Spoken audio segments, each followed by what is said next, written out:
I was involved in a car accident in 1969, which left me with some scars. And that was before I went into the film business. And I was self-conscious about the scars, and then being able to make films was a very positive thing for me.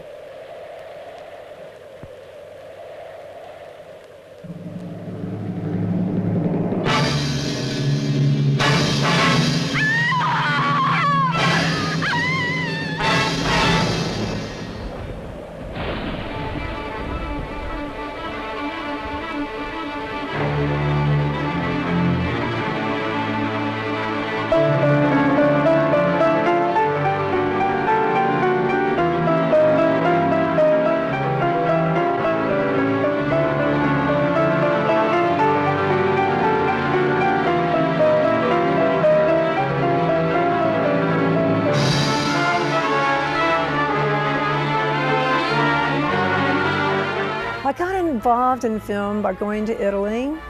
I was very inspired by Clint Eastwood, and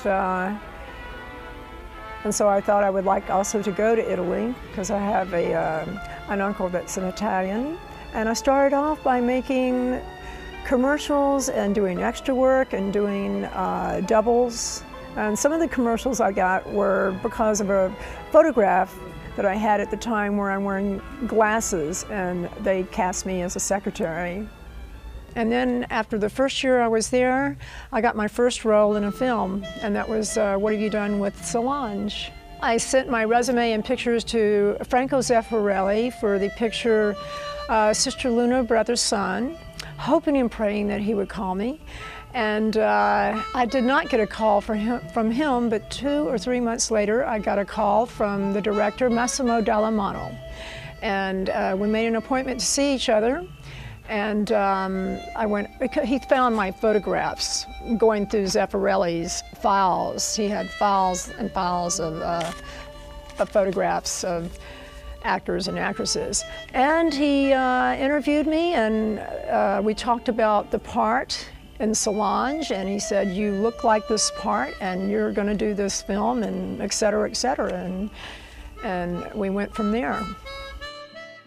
The first day of shoot was a little uncomfortable for me, being that it was my first part in a film, and it was also the first day that we did a shoot and the first scene, so everybody was a little bit nervous.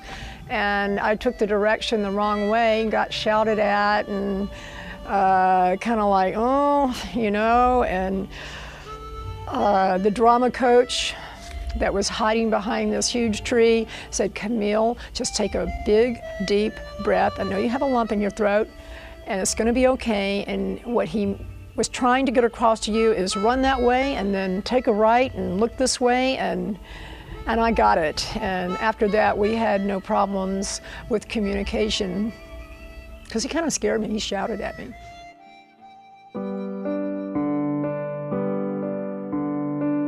After doing the movie Solange, then I went on and did Decameron 2. That followed Pasolini's Decameron, or Decameron 1. Decameron 2 was directed by Mino Guarini, and I had the part of Alabec from Alabec and Rustico, and there were 6 vignettes, and it was interesting working in that film. Got a chance to show a more comedic side of myself. After Decameron 2, I made a film with Panaccio, a movie called Il Sesso della Strega, and that film was interesting. I don't remember too much about making the film, but the place that we made the film at was beautiful. It was called Simonetta, and the strange thing about it all is nobody knew what the movie was about. I don't know if anybody knows what the movie is about even today. People ask me about it, and I don't know, you know, it's strange.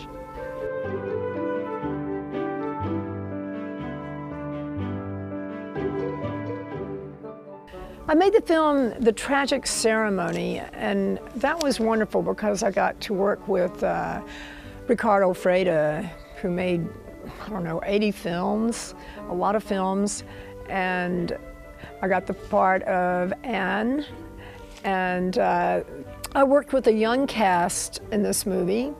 We got along great. I had a crush on one of the actors, the blonde actor, Tony Isbert, but nothing came of that. And then that was the first film that I met Luigi Pistilli. He was a great actor. He was fun to work with. Then I worked with him in another film, Il Gatto di Brooklyn.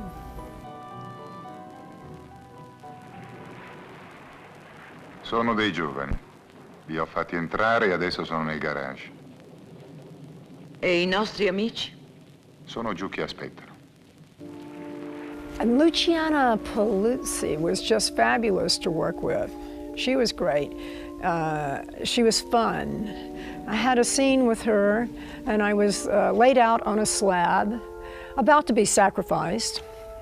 I don't want to give away the film here, but and all of a sudden, Freda yells, "Concentrati, concentrati, concentrati," you know, and I'm looking up at Luciana, and I said, "I'm just lying here. I'm not doing anything wrong. Are you, what's going on? Is someone doing something wrong?" And she looked down, you know, and she just started to twiddle her thumbs, like concentrating, you know, looking down at me. She just cracked me up. She was great to work with. And later, I ran in to Luciana many years later at Hollywood Park. That's a racetrack in Los Angeles with my husband. And I said, "Luciana, we were in a film together." She said, "Really?" And then I told her it was Freda's film. And we talked about, we had a big laugh out of that. Non avrebbe anche una sigaretta, per favore? Le mie sono bagnate. Oh, I tried also to speak Italian in the movie because I was speaking Italian by that time, but they asked me to speak English because I was distorting my mouth when I spoke Italian. And then some other things that I remembered were the clothes that I wore. They were my own. In most of my movies they are. And I really wish I had kept that peasant blouse, you know.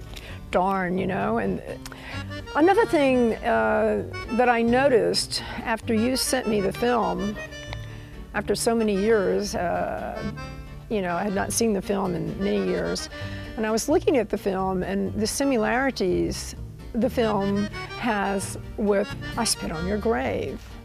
I mean, the three guys and the forest and looking up at the sun, you know, behind the trees, or they have a shot like that.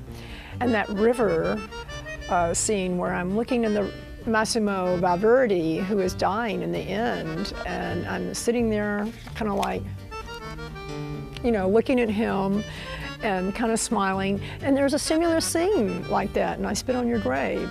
But I'm looking at the canoe that comes towards me, that phallic symbol, as Joe Bob Briggs would say.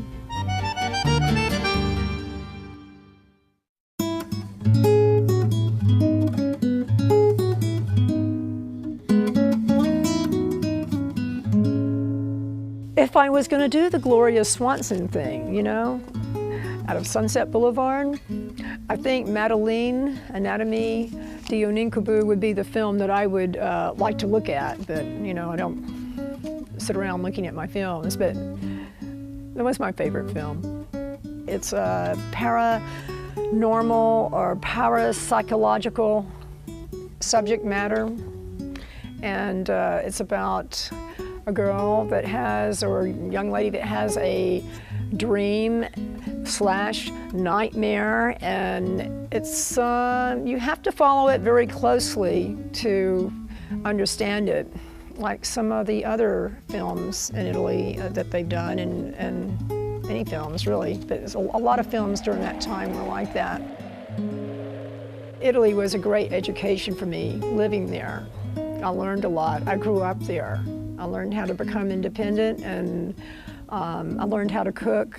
I learned how to enjoy life, because the Italians, they know how to enjoy life. They have that spirit. There was one day when my mother was visiting me in Rome, and we were walking around Piazza Navona, And it was just a delight to be recognized by one of the artists there. And he said, I think by that time I'd made 3 films, and he saw 2 of the films. And he said, aren't you an actress? And I said, yes. He said, I think I saw 2 films. And it was really nice being recognized in front of my mom. It was really, you couldn't do better than that. Then she could really believe I was doing films. I'm not lying, you know, I really am doing films over here, Mom. Then, you know, I moved back to the United States, and after making I Spit on Your Grave, I got married, I got into my family life, and we moved out to California, and then that ended, the marriage ended, and I did go back to Italy 2 or 3 times, but not really to pursue acting. However, I was offered a part by Tinto Brasso, and I wasn't able to go back and do that part because of other work commitments in Los Angeles, which I would have liked to have done that. I was like going to be one of the people that got to keep their clothes on, you know, and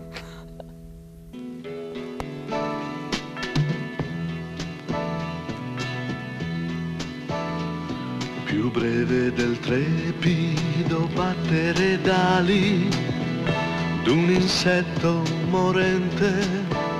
And looking back at my career in Rome, when acting was my first love, and I was so dedicated and devoted, and went on 30 calls, and for every 30 calls got a job.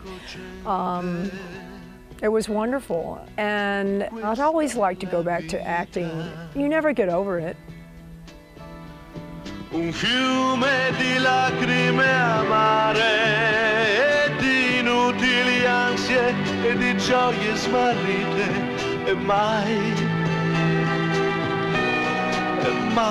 ritrovate. Sabbia che sfugge tra le dita, invano serrate, questa è la vita. Un uomo ride felice, la bocca già piena di terra, danza una donna brulicante di ferro.